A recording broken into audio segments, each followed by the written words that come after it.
Good morning, and thank you for the opportunity to present key findings and the implications we see for broadband service providers from our recent analysis of broadband data usage, the OpenVault Broadband Insights Report, which is available to download right now on our website, openvault.com.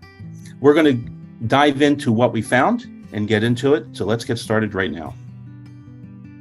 With more connected devices in the home than ever before, as well as the need for work from home, streaming entertainment on demand, and the bandwidth demands of VR and gaming, as well as other live streaming, the surge in the need for broadband continues unremitted. And last year, we hit milestone after milestone. In addition, we continue to see how subscribers enrolled in the FCC-launched Affordable Connectivity Program, or ACP, to support low-income households connecting to the internet are driving higher levels of usage, which in turn has an impact on service providers. Netflix reported 238 million subscribers, an 8% increase year over year. And that is a real cake. Amazing. And the voracious demand for data consumption, whether it's video on demand or the rapidly growing live streaming market, which itself will yield a $247 billion market by 2027, the implications and responsibilities of service providers are greater than ever. And it's worth noting that with Hollywood Content Engine essentially shut down, the months ahead will soon be devoid of any new scripted content, driving more and more broadband users seeking entertainment to move to content on streaming platforms and live streaming. In some ways, like the pandemic did, the strike itself might accelerate cord cutting beyond the 29% estimate from the first quarter of this year. Welcome, I'm Larry Siegel, and I'll be serving as your host on today's webinar. I'm going to go over some report highlights and then turn it over to our CEO and founder, Mark Trudeau, who will take us on a deep dive on the key findings and their implications for broadband operators, especially on how you can take the same views we have on data usage for your network and leverage that for improving network performance, subscriber satisfaction, all while increasing revenue for you. As we go through our findings, if you have any questions, please submit them. I think you know how to do this by now in the Q&A box. And if we don't respond during this session, we'll follow up with you. So let's just jump right in. Here are the key findings from a high level. Usage growth continues unabated. That's certainly not a surprise, but it is ongoing. Network providers are successfully migrating subscribers to higher speed tiers and ARPU. Power users and gigabyte speed tier users hit another all-time high. And we are able to provide on this webinar the first ever look at what application categories are driving data traffic throughout the broadband industry. Now, with average and median usage continuing to experience double-digit percentage growth, operators must pay close attention to matching growing bandwidth demands by improving network health and resiliency, which is certainly solutions that we provide, but something that always should be top of mind. And now, to get into it, along with some news, here's OpenVault's President and CEO, Mark Trudeau. Great. Thank you, Larry. Appreciate it. Before we get into the data itself, I'm really thrilled to announce our latest acquisition of the company NimbleThis. NimbleThis provides proactive network maintenance solutions, and we're combining that with our new profile management application solution to create what we think is a really unique combination of technologies in the space, really to address data growth that you're going to see here as we go through this presentation. So I'll talk more about the acquisition, but we're really, really excited about it and being able to offer both PMA and PNM solutions to in particular, the cable DOCSIS industry, broadband industry to start with. So let's move right into the data now, and I'll talk more about this acquisition in a little while. So as Larry pointed out, we continue to see growth on the average usage front, 9% growth year over year. You do see here that we're a little bit down from the first quarter from 560 gigs per household to 533. That is consistent with the seasonality that we've seen in previous years. Typically, the month of March and that first quarter are heavier usage than the second quarter. And now that we're into the summer months as well, with people being more outside, I expect that seasonality to continue. And then as we get towards the fourth quarter, things will pick back up, and that's usually what we see. So That would be 9% growth on the average front. And if we go to the next slide, we're also seeing that, and this is somewhat unique. I think we pointed this out maybe in our last OVBI and the previous webinar that we had done, that average usage for usage-based billing type customers is actually now exceeding that of flat rate or unlimited usage plans. And we have a number of theories for that, and I think it bears itself out when we get to the comparison of provision speeds. More and more usage-based billing subscribers are upgrading to the faster speed tiers, which oftentimes comes with unlimited usage. So instead of getting a quota, if they upgrade to, let's say, a gig service, their usage is no longer capped before they get billed. There's just unlimited usage. So we're seeing that trend pretty significant on the UBB side, and that's what's driving usage. As we've always pointed out, there's a strong correlation between speeds and usage, and we'll share a little bit more about that in a little bit. Now, median usage, which we always like to look at as well, and for those of you that have attended these in the past, we always highlight the fact that median usage is growing at a faster rate than your mean or your average usage. And that just tells us that the entire customer base is moving up to use more and more. It's not that there's just a few power users dragging up the average. It's the entire customer base using more. And we have some more data on that in a bit as well.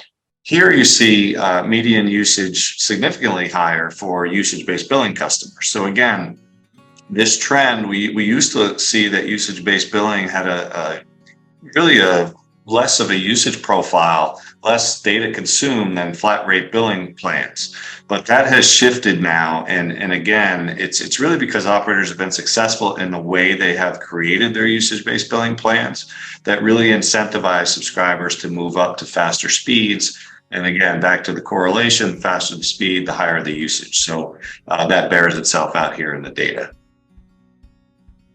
Thank you, Mark. And we'd like to do a first poll. So get ready to sit up, crack your knuckles. Here we go. Our first poll. With the first half of 23 ending the year with record numbers and heavy data usage, as we just saw, what is your number one concern? This is a single choice. Is it data-driven network planning? Is it addressing congestion within existing network? Is it improving revenue among existing subscribers? Or, frankly, are they all number one concerns? Well, as you can see, all are number one concerns is certainly the biggest. And then after that, kind of an even split between data-driven network planning and addressing congestion. And of course, the importance of improving revenue is there as well. But more or less, it sounds like all three are vital in importance. Now we'll talk about power users. The percent of power users, which is defined as greater than 1 terabyte of usage per month, is nearly 8 times greater than it was 5 years ago. And to get into some specifics, back to Mark. Thanks, Larry. Yeah, so one of the things we've looked at here, and this gets back to a couple points I made a minute ago. We look at an area chart of just the percentage of subscribers that fall into these different usage tiers. And as you see it, looking at the bottom, 5 years ago, over 50% of subscribers were using less than 100 gigabytes per month. And that number has dropped nearly in half at this point, just 5 years later. Well, if you look at the top of the chain there, you see those subscribers that use over 1 terabyte and over 2 terabytes. And that's what Larry points out, that there's 8 times the percentage of customers that fall into those categories today than there was five years ago. So we continue to see this tremendous shift, and this is exactly what operators, why they're upgrading their networks, how the kind of demand that they need to keep up with, and a little bit as we pointed out up front, we will get into the applications driving that usage growth, but pretty compelling when you look at it from this perspective. Now, again, power users is something that we've focused on for a long time. We used to look at 250 gigabytes as a power user, and now we kind of look at it over 1 terabyte. We look at super power users as those subscribers using over 2 terabytes. And you see the year-over-year increase substantial, right? So more and more customers are falling into these usage categories of power and superpower users. And that's, during COVID, we saw a lot of changes, right? Where more and more households, people working from home, playing from home, video games, etc., really drove up usage. And it just continues. It is not slowing down. There continues to be growth at the high end as more and more subscribers rely heavily on the broadband pipe. Thank you, Mark. So we talked about usage. Now let's talk about provision speed tiers. The migration from lower to higher provision speed tiers is also accelerating, and the need to move subscribers to higher speed plans, especially the ones who are creating congestion and capacity issues, has never been more important. Let's take a look at that as we go back to Mark. Yeah, so now 31%, so almost a third of all customers are provisioned at a gig speed. And this is a testament to the operators that have spent money to upgrade their networks to be able to provide this kind of speed, and also for their promoting of the speed tiers. A lot of operators really provide and incentivize subscribers to move up to that gig service. It's one thing to subscribe and provision customers at a gig service. It's another thing to make sure that you can actually deliver on those speeds across the board for all those 31.6% of subscribers. And that's where some of the network health stuff that we'll talk about really comes into play. And it's critical that operators understand where they're promoting the gig service. Those networks really need to be very healthy and not congested and have plenty of capacity. So that's really, really important. And we'll talk more about that with some of the new tools that we're bringing to the table. Now, on the other side, again, we see fewer and fewer subscribers here provisioned at less than 100 megabits per second. We know a lot of our operator customers they're not even offering those speeds to new customers anymore. Many of them are starting at 300 megabits per second or higher. So fewer and fewer subscribers that really don't have that bandwidth. But I would say still 10% of subscribers, many of them are upgrade candidates. So understanding the usage behavior of those subscribers that are provisioned at those slower speeds can really help drive upgrades. And there's still plenty of power users that fall into that 10% that clearly would be happier subscribers and receive better service by upgrading. And obviously that would drive ARPU for the operator. So something that it should be an ongoing analysis that operators are doing. Likewise, we talked about this a little while ago. UBB subscribers are absolutely incentivized to move up to gig service, and 3 times as many subscribers that are on UBB plans have opted to move to the gig service than the flat rate billing and unlimited usage. And again, for those of you that have seen these reports for a number of years and listened to the webinars, it used to be different, right? Usage-based billing used to have a pretty big impact on helping to curtail usage. But as operators are upgrading their networks, they're able to offer more speeds, they're upgrading their capacity, and they're incentivizing subscribers to move to the gig service. The data bears it out. Subscribers are taking advantage of that, moving up. And that's an ARPU driver as well. So just because there's unlimited usage for a gig service doesn't mean that the operators are driving the ARPU. They're getting those subscribers to pay more to move to that service. Thank you, Mark. And we are at our second poll. Let's take a closer look and think about what we just reviewed. Given the continued increased usage and movement to higher speed tiers and the potential issues that could arise, which of the following would interest you if you could leverage software to proactively increase capacity of your existing network, identify subscribers who can benefit the most from upgrade packages, predict future specific network capacity, or take targeted automated action to abusive subscribers causing network congestion? Well, as you can see, proactively increasing the capacity of your existing network is of the most interest, though all of them certainly are carrying interest among you. Luckily, we have solutions that can help you with that. We'll talk about those in a bit. But now, we'd like to tell you that for the first time, we looked at something we've never analyzed before. What application categories are driving data usage, and how does this vary by subscriber segment? For the first time, we identified the primary application categories driving data traffic. Then we analyzed the differences by subscriber segment. And we'll get into the segments, and we'll get into what we learned right now. Back to Mark. Yeah, so let's just start with the categories. And we took a look at 4 primary categories, really 3, and then kind of grouped additional applications into the other category. But we looked at streaming, how much, we know streaming video is chewing up a lot of the data consumption out there, and we'll dive into that a little bit. We also looked at gaming specifically, which subscribers, how much data is being consumed across these different subscriber segments for gaming, and social media as well. And I think it's important to kind of share some of this data and then talk about how operators can use this data for their benefit. So let's go to the next slide. And we're going to start with a focus on streaming. And we've looked at 3 customer segments here.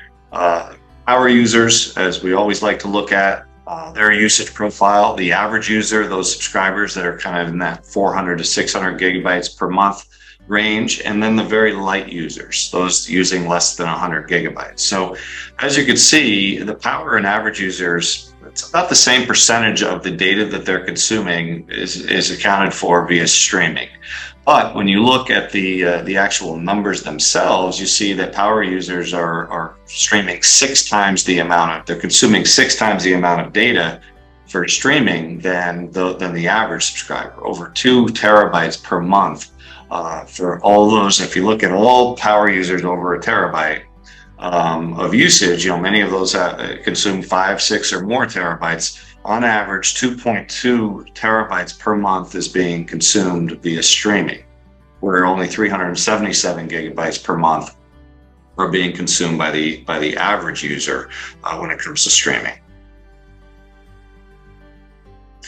Light users, a good chunk of their usage is in fact streaming video, although again, these are less than 100 gigabytes. So if you do the math, we're looking at, somewhere in the range of 90 or so gigabytes per month being consumed via streaming.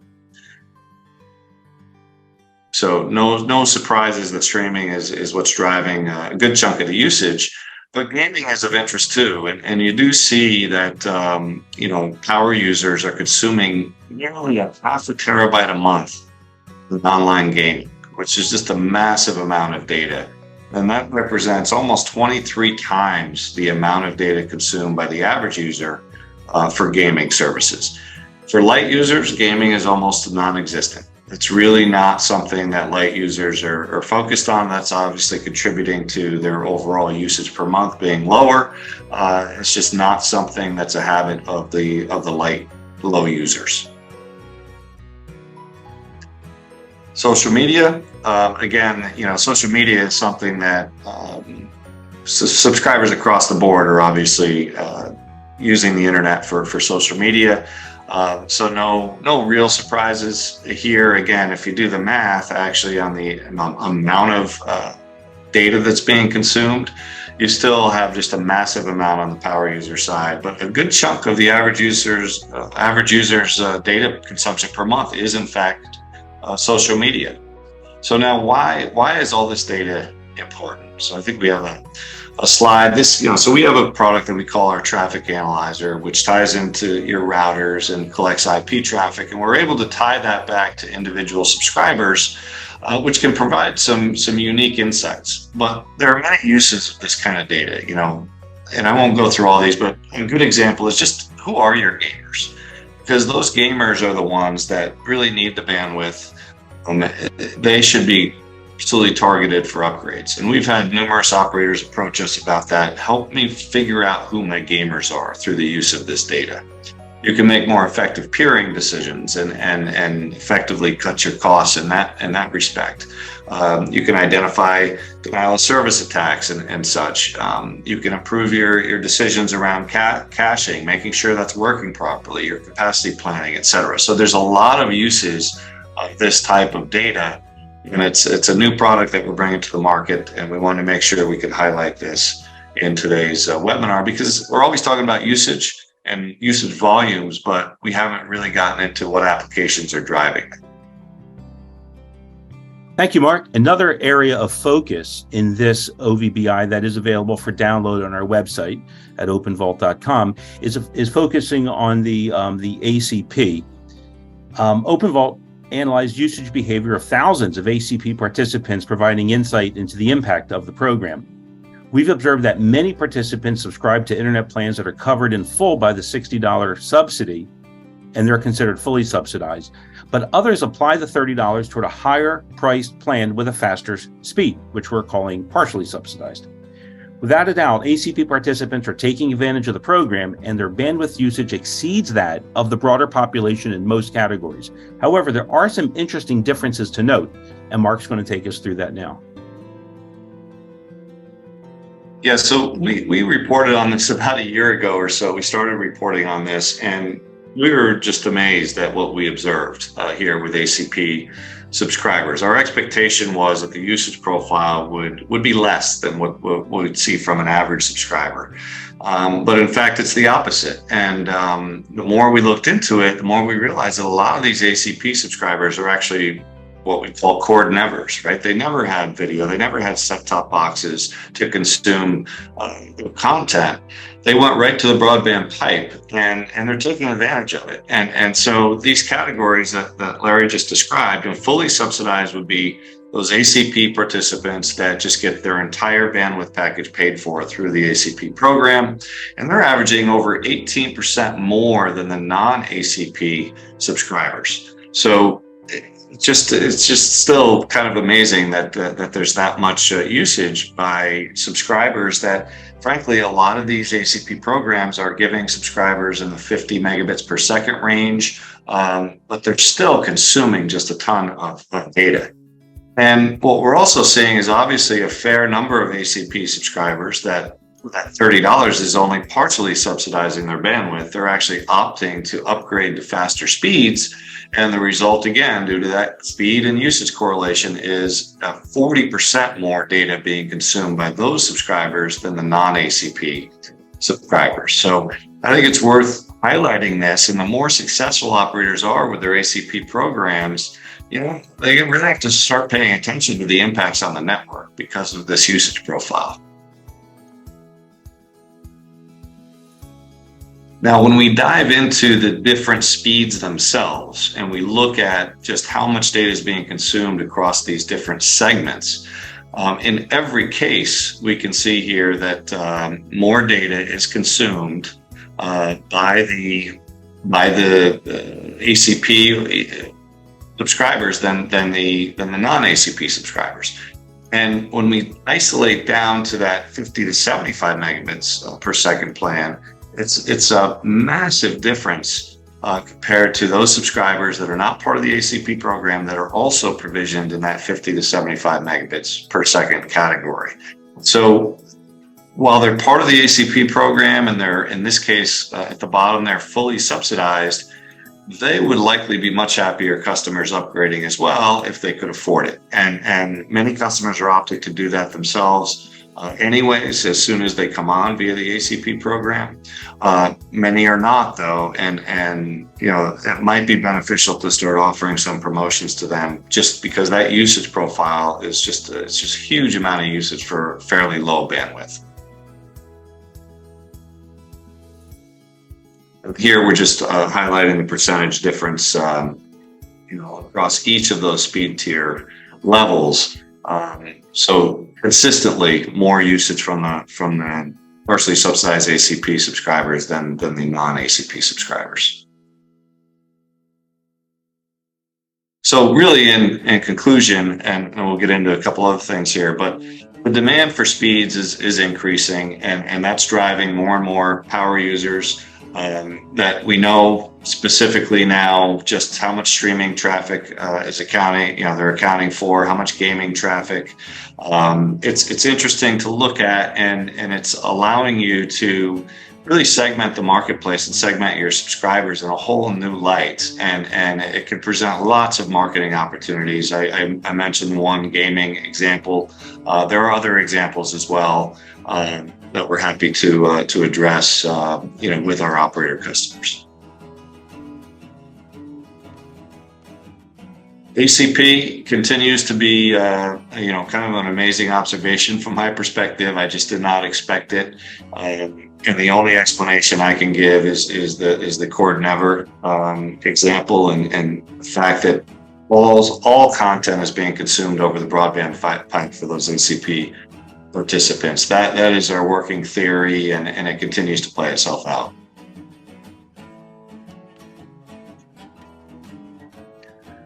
So what does all this data really highlight? It highlights the need to really understand what's going on inside your network. Operators need to keep up with this growing demand. And the more granular they can get with their analytics and data collection capabilities, are key. The better off they're going to be at not only providing the best customer experience today, but really future-proofing their network. So we'll talk a little bit about that here.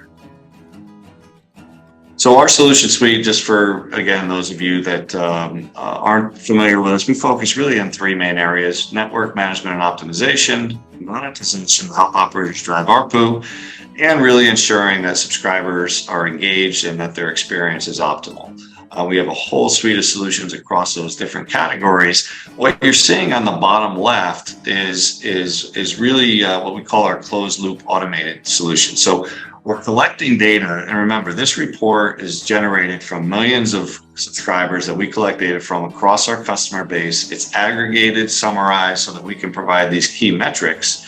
But there's something more to the solution suite than just analytics. It's taking action based on what the analytics are telling us, and taking an automated action so that operators don't need to touch the solution is really key, and it makes things more efficient, and it just works in the background. We have a number of what we call closed loop automated solutions, and we'll talk a little bit more about these, PNM being one that we acquired through the NimbleThis acquisition. So without getting overly technical here, we're collecting data from a number of different types of network devices. All kinds of data protocols are being leveraged here so that we collect it, we integrate it and enrich it, and then we transform it into something useful. So whether an operator has tools and applications that they're used to using themselves and want to pull the data that we're collecting from your network into it, that can be done. For those operators that don't have those types of tools, we have our own set of analytics dashboards and solutions that operators can take advantage of. So a very high level picture here of what we're doing and where this data comes from. So when you have this data, and we've seen it time and time again, a lot of times we'll provide our solutions into the network engineering group, and then marketing gets wind that this data is available and wants access to the data as well, because it really does help them define their products, understand the different subscriber segments, upgrade candidates, etc. So there's benefits really across the organization. Customer care in particular, and when we talk about PNM, proactive network maintenance, it really, that combined with our ability to see whether there's congestion on the network, for example, allows customer care to diagnose issues when customers are calling in real time to avoid unnecessary truck rolls, reduce their call volume, callbacks, etc. So being able to diagnose the issue across a myriad of possibilities is very powerful for customer care. It's going to drive down the phone calls, it's going to reduce truck rolls, or make your truck rolls more efficient, I should say. And all those things are going to benefit the CFO and the finance group. You're going to see improved ARPU growth through upgrades. You're going to see better planning and forecasting of network needs, etc. So lots of benefits across the organization. This is not a solution suite that is catering to only one functional. So everything designed here to drive revenue, reduce your expenses, and obviously increase profits. So that's, for really what's the most profitable part of your business today, which is the broadband side of your business. If you're still out there offering video, the margins aren't as great. So how can you optimize the most important revenue stream in your business today? It's through this suite of solutions, frankly. So again, back to the PNM and PMA combination that we're able to bring to the marketplace. proactive network maintenance and profile management application. And I won't get into all the technical details, but we are going to be launching these products at the upcoming Independent Show in Minneapolis. So encourage you that are going to be there to please swing by our booth, number 505, and we'll give you a full demonstration of what those solutions are all about. So we do have what we think is a really unique set of solutions. Nobody in the world is offering the combination of the solutions that we offer, in particular the combination of PNM and PMA, really, really powerful. So we're pretty pleased that we're able to bring this to the marketplace. For anybody interested, sales at openvault.com, just reach out to us and we'd be happy to set up a demo, a Zoom meeting, or what have you to share with you more details on the products. And I think at this point, Larry, I'm going to turn it back over to you. Some questions have come in, I believe. Yes, they have. And we appreciate your sticking around, Mark, to address some of these questions. 4 questions came in. The first question is, how significant do you think the impact is on providers from what you've showed us about participants in the ACP program? Well, first of all, operators really need to be cognizant of the regulatory reporting requirements. They are somewhat onerous, and so a lot of our customers have approached us, and we have a whole program around helping operators deal with their reporting requirements to maintain their ACP program and make sure those subsidies keep coming. But outside of that, the data bears itself out, right? I mean, the usage profile is significantly higher than the average customer. So the more successful operators are with their ACP program, the more concerned they need to be with the impacts on their network. So really important to continue to analyze it and be cognizant of that. So, whether it's for network planning purposes, capacity planning, et cetera, ACP customers clearly have an impact. Thank you. Another question came in. You look at data from all kinds of service providers, different sizes, different network types. Does the congestion and capacity issues you see apply equally across all provider types, or should certain network configurations be more concerned than others? More concerned. So, look, all these networks, regardless of the access network, whether it's fiber, DOCSIS, fixed wireless, whatever it is, they're all, there's all limited capacity, right? They're all shared networks. So I would say, congestion and capacity issues differ in the type of issues that operators have. In the fiber world, peering becomes, a pretty big issue. In the DOCSIS world, the access network itself, the congestion on the nodes at the node level is important. But one of the things I would highlight, and we talk about this, we've talked about this on previous webinars a little bit, is congestion can occur at these various choke points in the network. But one of the most common points of congestion is actually broadband pipe going into the home. So understanding, again, the subscriber usage behavior and just how much of their provision bandwidth they're taking up is really important, because we've seen such a waste of sending out field techs to a customer's home because they're complaining of slow internet, when the reality is their usage behavior has changed over time and they simply need more bandwidth. So regardless of the access network, that is absolutely something that operators need to pay attention to. And it's never been more important than the past 3-4 years here with COVID. So that would be my answer to that. I mean, these types of analytic solutions are valuable regardless of the access network. Thanks. And speaking of access networks, another kind of related question came in. I understand PNM is for DOCSIS networks. What about optical networks? Yeah, really good question. So yeah, PNM was really designed via Cable Labs with an initial focus on DOCSIS networks. We are seeing some interest now from optical providers for PNM-like technology. So it is beginning to be discussed. There isn't a solution today for optical, but it is something that I know is being discussed, and a business case is being developed for it. And you can be sure that OpenVault will be in the mix there in terms of developing P&M capabilities for the optical space. So this way, regardless of an access network type, operators will be able to pinpoint impairments on their network, specifically what's the impairment, where is it located, really making their field techs and those groups much more efficient in how they're managing their network. So yeah, I think it's coming. It's not here today, but it will be. We did have one more question. I wanted to make sure we got to it. This is definitely of interest, P&M, but also PMA. How do P&M and PMA work together, and why is this meaningful to service providers? Yeah, great question. So this is why the combination we think is so powerful. So P&M really focuses on identifying impairments in the network, and obviously the plant is a living, breathing thing.